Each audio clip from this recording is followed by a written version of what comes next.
So let's talk about Antarctica because it is one, I've been through a lot of trips and I've been all over the place on this beautiful planet of ours. But along with Alaska, this was the most exciting and impressionable trip I have ever taken. And I thank Susan again for agreeing to go with me because she was a little hesitant, but we had a great time. It was this January, just as the virus was taking hold. Fortunately, we got the trip in with no incident regarding the virus, and we're very thankful for that, but it was a magnificent, wonderful trip. Antarctica is a continent that no one owns. It's got no permanent residents. 90% of the Earth's ice from fresh water sits in Antarctica. It's got the coldest, driest, windiest extremes on this planet. So it's quite a place. Geographically, it sits on the bottom of the globe. So when you see a world map, normally you don't pay any attention to Antarctica, but it's sitting there 1.5 times the size of the US. It's governed by an international treaty signed by 45 nations, which only allows research and tourism. That's the good news. That's great. Hopefully that will last for a while. Now to get there, we flew to the edge of South America, the very bottom tip. And if you can see my, let's see, you see my little arrow going around here? Yes. Ushuaia is right in there. And then we cross the Drake Passage, which is about 700 miles to get to the Antarctica Peninsula.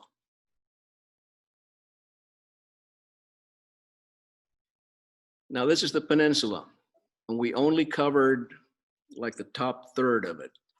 So the peninsula is only a small part of Antarctica, and we only covered a small part of that. So we just barely tipped the surface, but we did get a feeling for the continent. Certainly did. From a photographer's point of view, it's a photographer's dream, but it is very challenging. The weather is changing hour by hour. 1 minute, the sun can be shining. The next minute, the sky can look like stormy and dark. So, and then in between, there's clouds and sunshine through the clouds. So trying to get the right exposure, trying to use the right lens. We couldn't use tripods because the regulations are very strict in terms of how you visit the continent. I saw one tripod on land, and that belonged to the expedition photographer who had a special permission. The excursions were limited to 2 hours. And so most of my shots were taken usually from a moving object, a zodiac, a ship, or as I clambered down the some of the rocky cliffs there. So it was challenging, but it was fun. So I called Antarctica a continent with no roads, and it truly has no streets, no roads, no highways. The only highways belong to the penguins. They're so cute. So we started by crossing the Drake Passage. It takes 2 days to cross it. And the first day was magnificent. Here's the afternoon of the first day, beautiful. I spent the first day taking pictures from the railing of the ship, of the various birds that were flying around. I made this collage of the different bird pictures that I took. Yeah. I took hundreds of bird pictures, but these are only a few. The Antarctic tern, black-browed albatross, Chilean skua, southern petrel, and the king of them all at the bottom is the wandering albatross.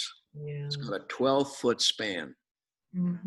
It was actually the easiest one to photograph because they're like a giant floating ship in the sky. Mm. The others are pretty fast.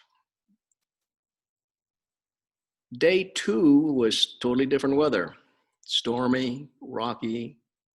Um, I didn't take a lot of pictures because the wind was howling and rocking the ship pretty bad. Everybody was taking seasick pills or wearing seasick bands, and some of them worked, some of them didn't.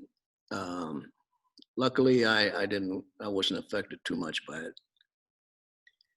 As we approached the continent, you first approach some of the Shetland Islands, and it was midnight, I think, when I first spotted this landmass.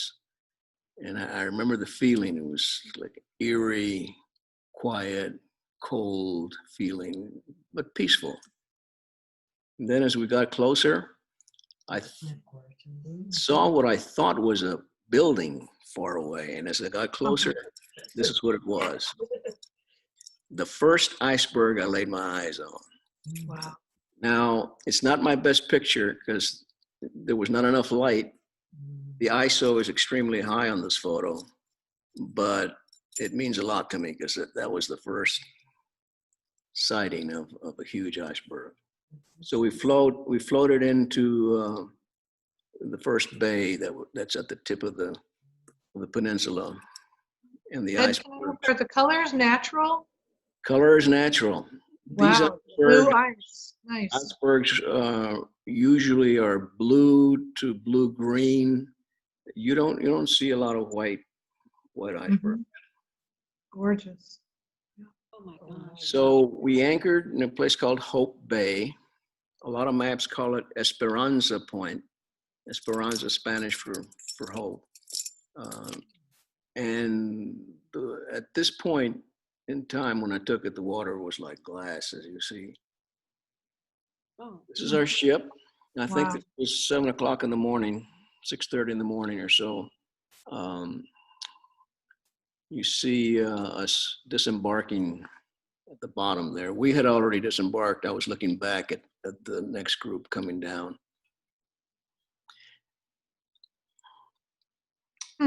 beautiful. So as we take the Zodiac, and as I was telling somebody, we were fortunate.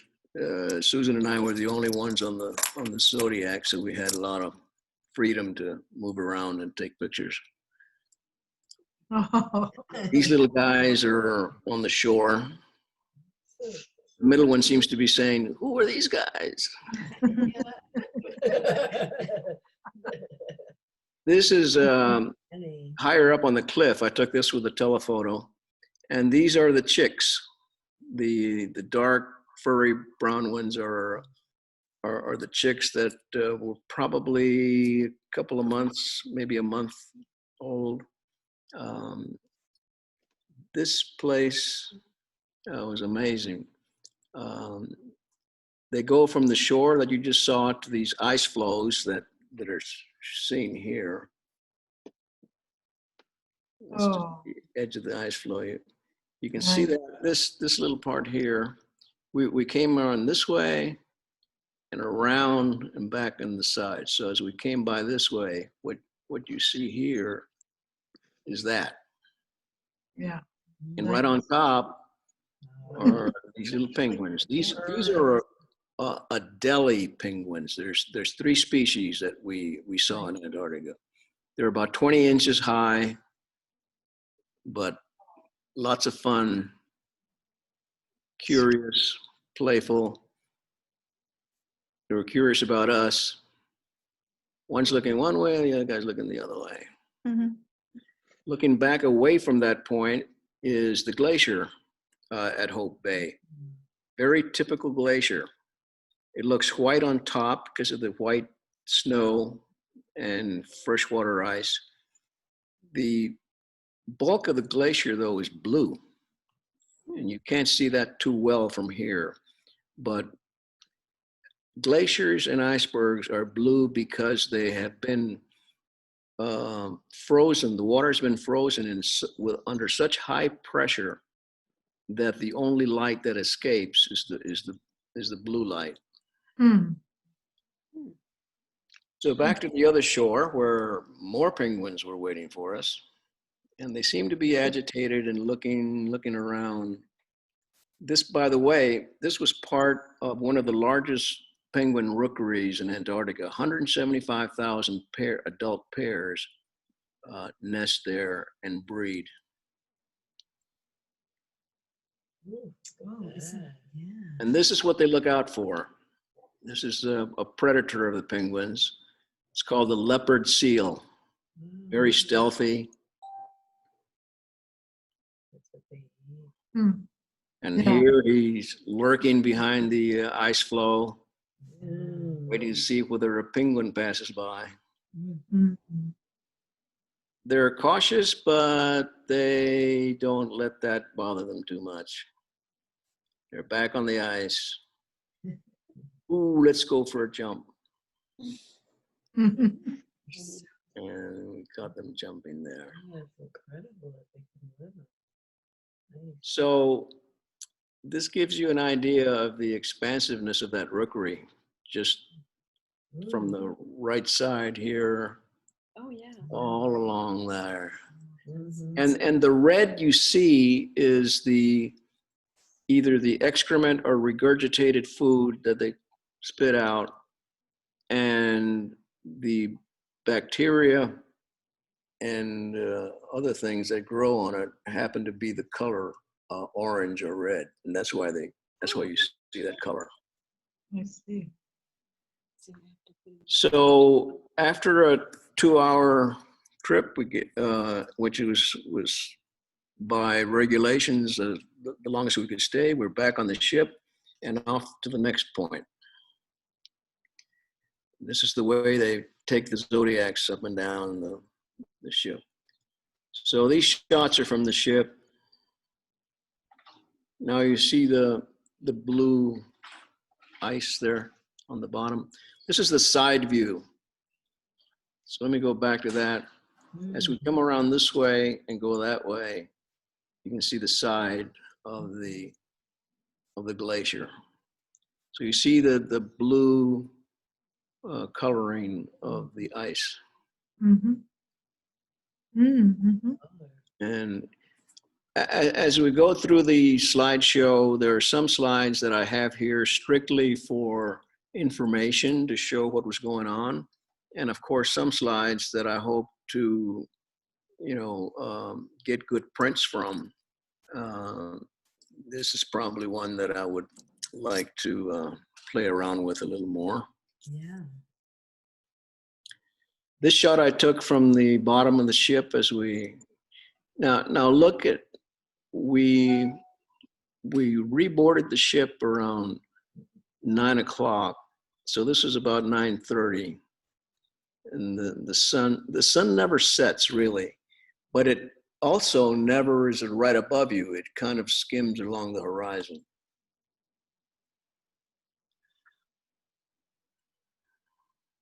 This monster here.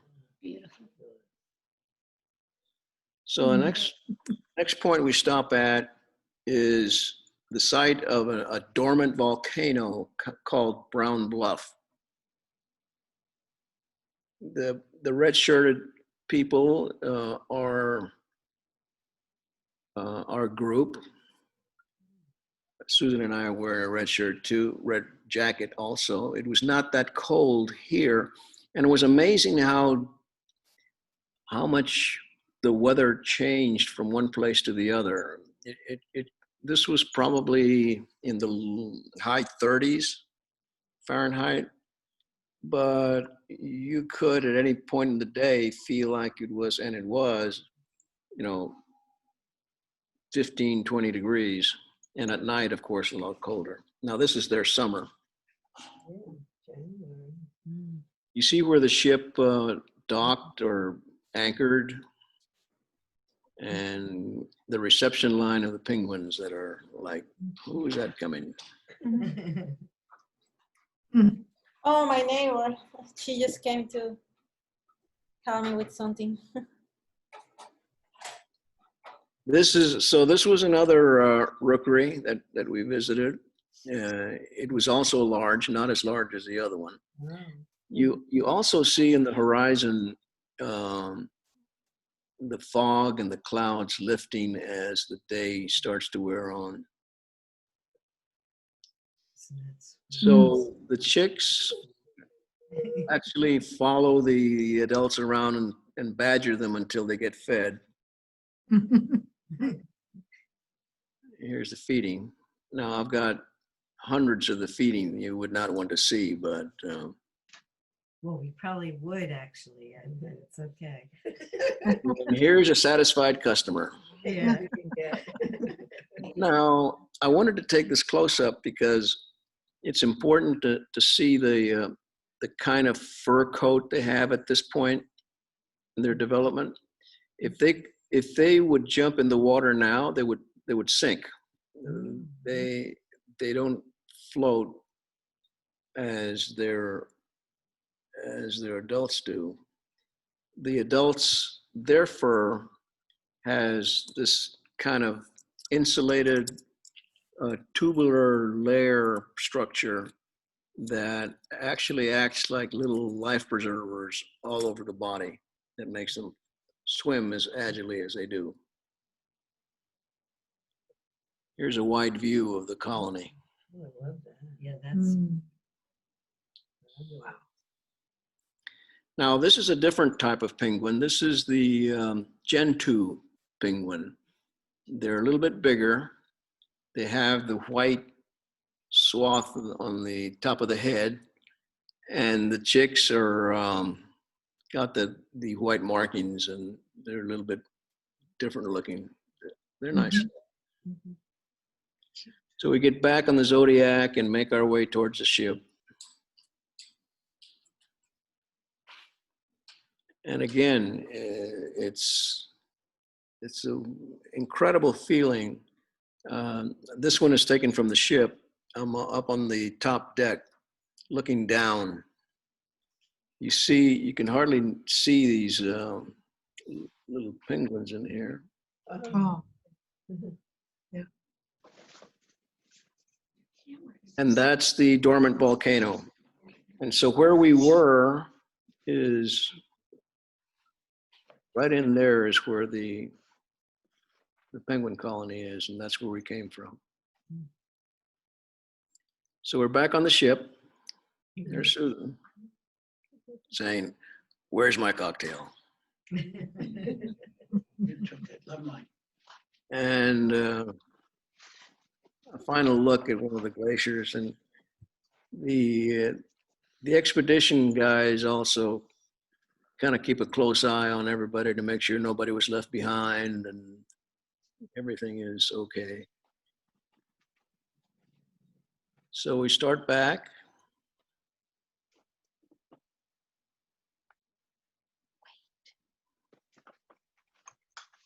I like this picture. This was one of the last ones that day. I remember it clearly because Susan wanted me to go to dinner. It was late. But the lighting was incredible on this. So somebody needs to mute their mic there. Maybe we should mute all the mics. Yeah, maybe we should mute all the mics. People know how to do that. Okay. So then we entered the very famous Gerlache Strait. A lot of the early explorers used this strait to move up and down around the continent. And later on, as tourism took hold in the 60s and 70s and has grown, it was called Kodak Alley. That's when Kodak was a big camera oh, photography thing. interesting. And as we sailed by, you can see why. Beautiful scenery. Look at the top of the all this. I've enhanced the contrast and the exposure, but not the colors. The colors are what they were. Spectacular, great lighting. I had to unmute because I've been oohing and eyeing and you can't hear it. Spectacular. And that light up that you were commenting on the other one was absolutely beautiful. Yeah. And the shapes, nature is the most amazing sculptor or sculptress that I've ever seen. And you see why here. And again, at one point it looks like it's midday. At the next point, it looks like there's a storm brewing, and there probably is. Fortunately, not where we were. And these things are probably 3 or 4 stories high, massive, but they look like they were cut, with a knife, and we make our way around these things.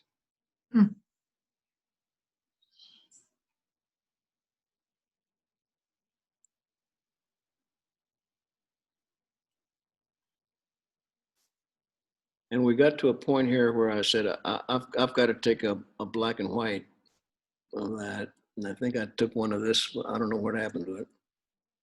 Then we run across a seal floating on one of the ice floes. Notices us.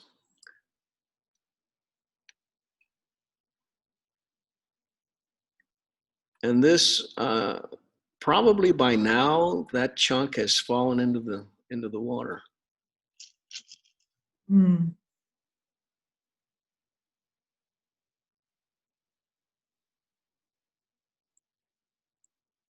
And some areas are, the fog is at a different stage, and it's quite amazing. You can see this cloud area in here.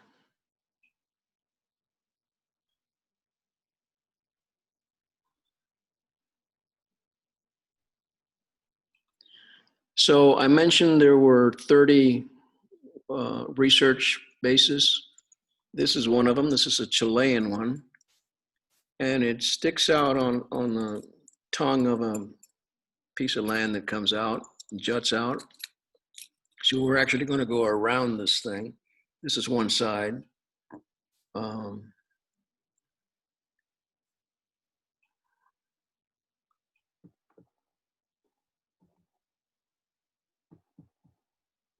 Oh, here's the black and white that I took.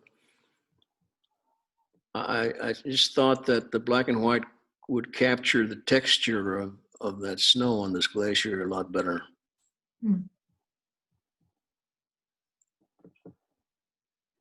Interesting. Now, there's that same research station. That first picture I took was from the other side of this piece of land. We were coming up this way. And then we made the turn and come back. It's a close-up of that. And if you look really close around the buildings, what do you see? Penguins.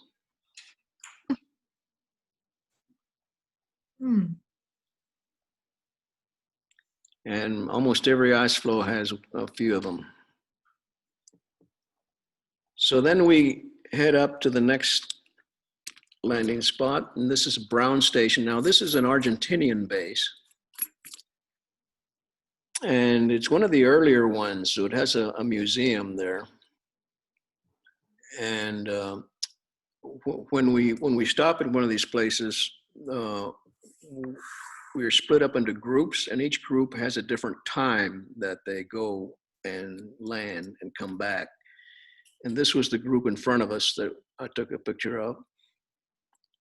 And the group splits into 2. Those people that want to go on a kayak or Zodiac around the bluff, or those that want to take a stroll up that cliff. I asked the expedition leader about what kind of pictures were up there, and he said, well, today, not too good because of why? The fog. Fog was covering the valley, so you couldn't hardly see anything. And it was kind of icy. And what they kept stressing to us is, don't get into a situation where you don't think you can handle it. know your limitations. Because if you fall or break a leg or whatever, there's nothing we can do about it. We have a first aid kit in the ship, but that's it. Hmm. So I did not go up the cliff. I took this from a Zodiac on the bottom with a telephoto and noticed that a few of them were having a little bit of a problem, Mhm. but nobody got hurt. So this is the bottom of the cliff. Hmm. A lot of calving going on, which caused a lot of ripples in the water. Um, these ripples travel quite a distance.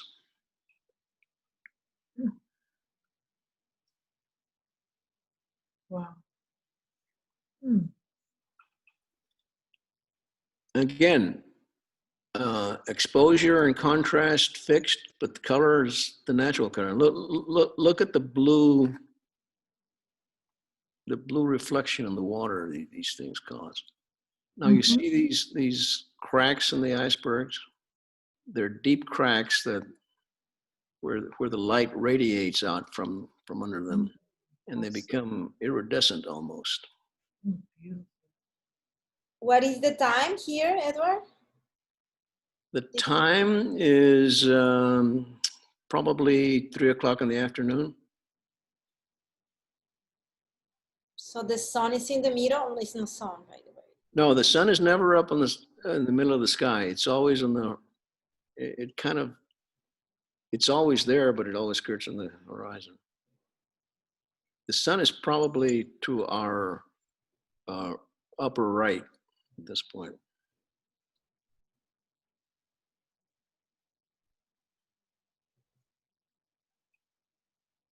We ran into these guys, Hmm. some Hmm. orcas. Hmm. They weren't close to this. This is with a telephoto. Then this is the next day. We hit Paradise Bay, and this is the pinnacle of the trip. This is the climax.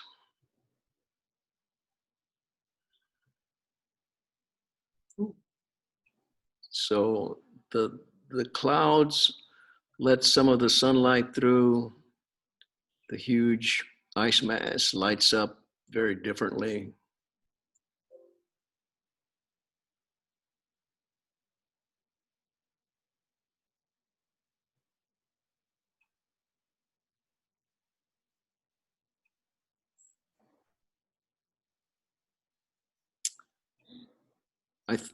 Susan and I thought about kayaking, but you really do need both hands there.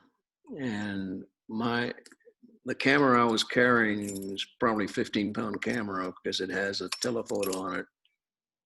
And I didn't want to risk it. So we did the Zodiac where somebody else where it's propelled with a motor and not paddles.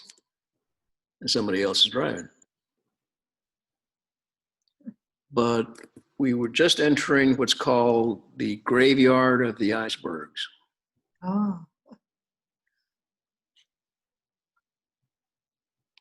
And that's what it looked like.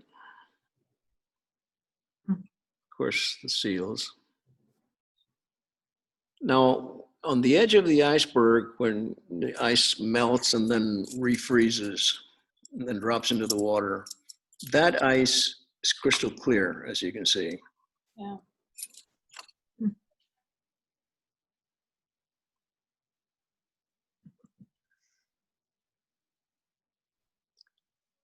And you have to really maneuver around these. That they don't look very large, but believe me, that they can rip a hole in that Zodiac pretty easy. Ooh. Some amazing formations of ice. Hmm. I was harassing the our driver to try to get positioned so I could take some pictures through that opening. Wow, that's beautiful.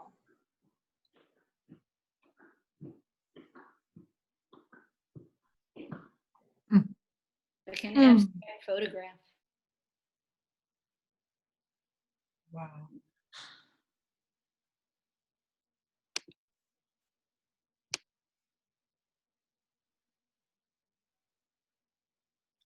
You can see the reflection on the water, the white part and the blue part. And somebody just had a penguin for lunch. Oh. Now this rock castle looking iceberg is probably 10 stories high.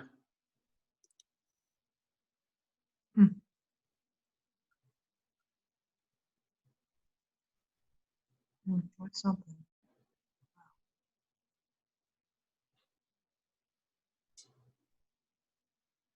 Looks like the same picture.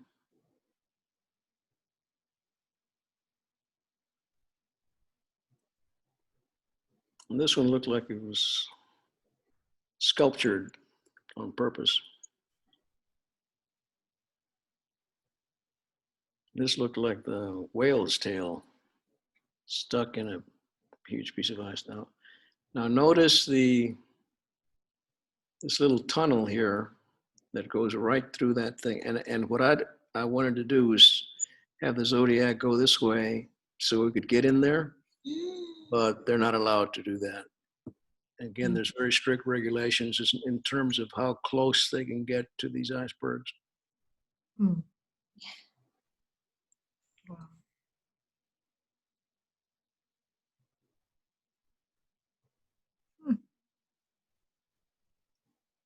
I just unmuted it, the last one. Beg your pardon? I just unmuted because that last one, that I'd This like one? to, this one, I'd like to see that in the show. Yeah, I've actually made, I've started to do small metal prototypes. I've done one on this one. Hmm. Fabulous. Okay, I'll put myself back on mute. That's all right.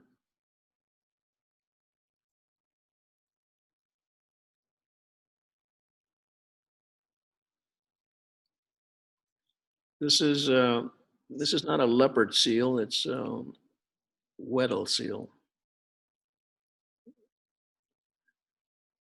This is a crab eater. And there's enough moisture on him where it's frozen on his body. Look at the whiskers.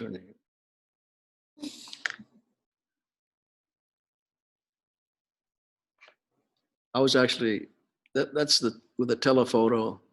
That's with a regular 50 millimeter.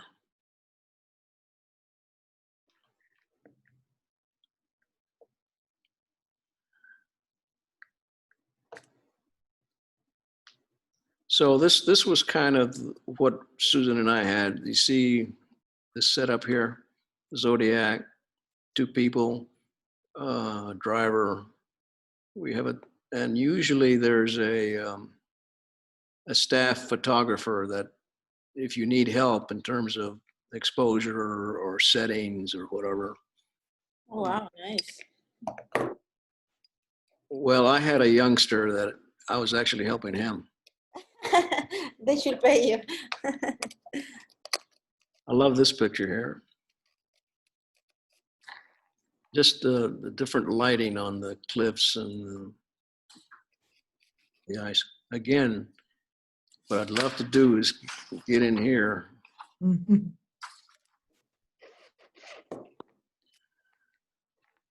Wow. The yawn. Oh, it's yawning. Yawn or a growl, I don't know which. But the guy he's been hurt. One of those orca whales that we saw probably did that to him. There's a happy couple. They're cute.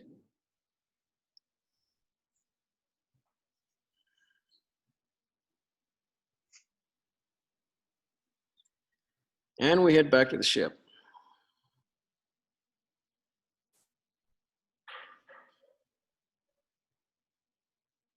Now you see, as the day wears on, you start to get some really blue sky. The fog lifts, clouds separate, and then you think, oh, it's going to be a sunny day. And then it changes again. And this guy's trying to keep the ice flows away from the ship's hull.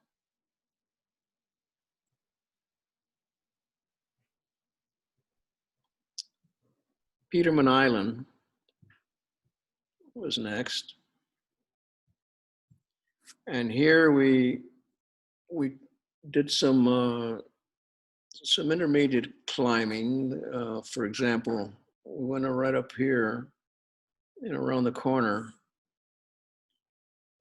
to look at some nests. Now here's the third species. What happened here? The third species of penguin. This is the chinstrap penguin.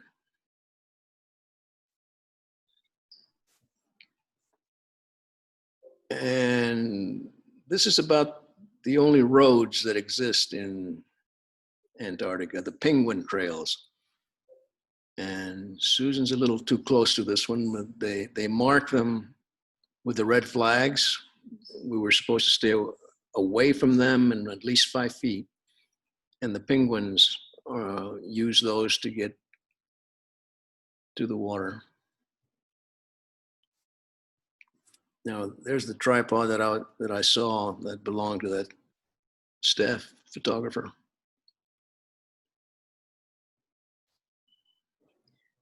This one, I like the picture composition, but it's a little dull, and I probably had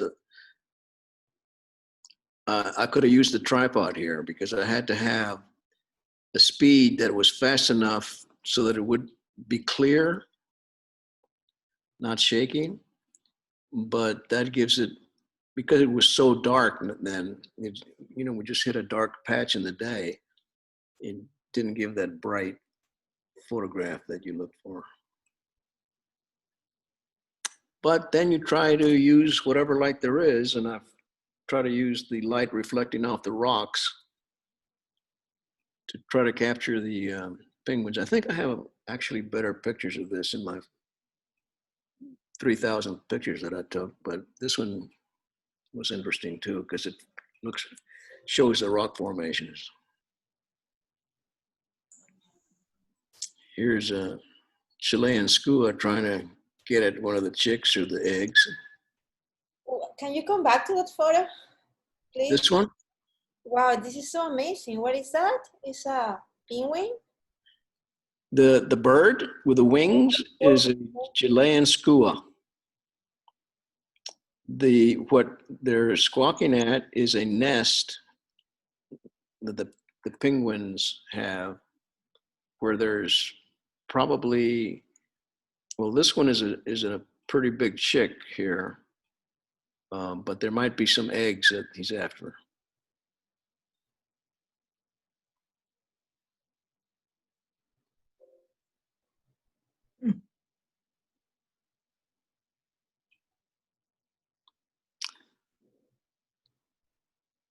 The penguins are interesting and the rock formation is interesting.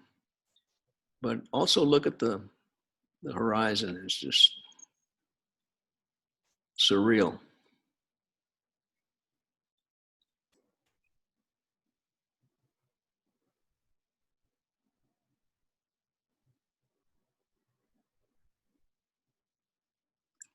Some of their postures are, I call them, they look worried. They look worried or tired, but they're not. And this is, once again, we're on the ship and headed towards that pass to Nico Harbor this time. And it's a little bit further, we keep going south and it keeps getting colder and foggier, if you notice.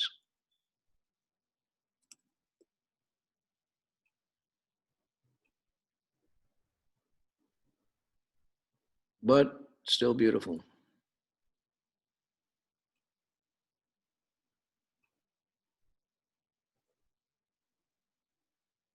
This was, we did take this little excursion up here. It was pretty manageable.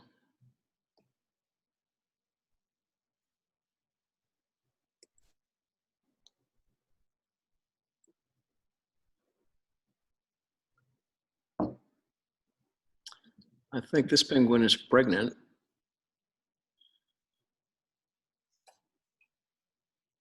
And this is a cliff looking onto some glaciers that are calving.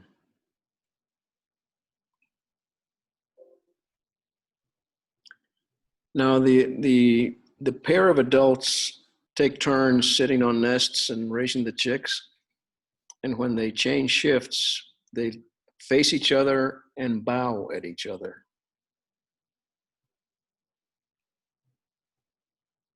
These guys are close to the water, but that leopard seal is giving him the eye. So this guy says, I'm out of here.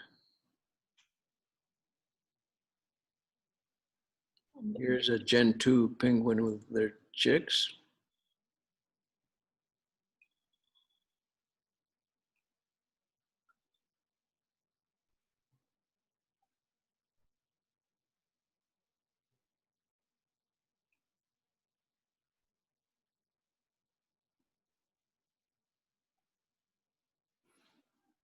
I try to get pretty low on this shot to get a perspective of what a penguin might see going up there.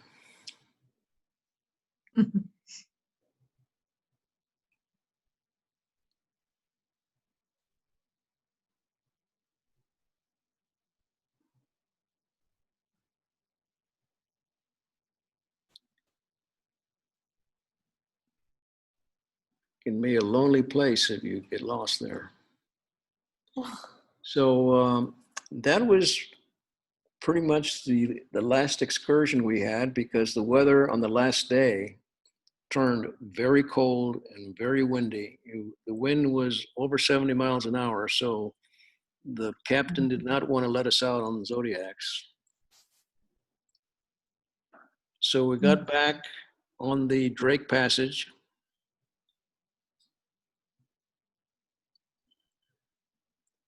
Headed for the Beagle Channel and returned to Ushuaia.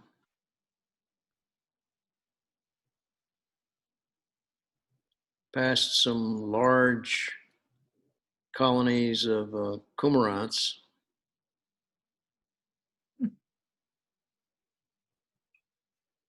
Made our way back to Ushuaia, which reminded me of an Alaskan coastal town.